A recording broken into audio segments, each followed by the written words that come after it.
الدعاء مش مجرد وسيلة لتحقيق الرغبات، حبل بينك وبين ربك يجب أن يبقى دائما موصولا.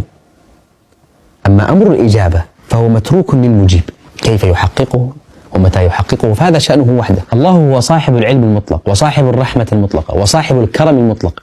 هذه المقتضيات هي ما تحدد شكل إجابة دعوتك. الله عندما يعطي قد يعطيك ما تحتاجه وليس ما تريده، وشتان بين هذا وذاك. ويدعو الإنسان بالشر دعاءه بالخير. أنت مجرد طفل بلا وعي ولا إدراك، ذو نظرة سطحية، لا تعلم ما ينفعك ولا تعرف ما يضرك، تطلب من الله ما تظنه خيرا لك فيعطيك ما يعلم أن فيه الخير لك. كل ما عليك هو أن تلتزم بعبادتك، فعليك الدعاء وعليه الإجابة. هو وحده من يحدد متى سيعطيك طلبك وبأي الأشكال، فلا تكن ظالما لنفسك. كثيرا ما نطلب من الله الزهيد ويدخر لنا سبحانه النفيس. إذا كنت مؤمنا به فستكون متيقنا من أن دعاءك لا محال مجاب.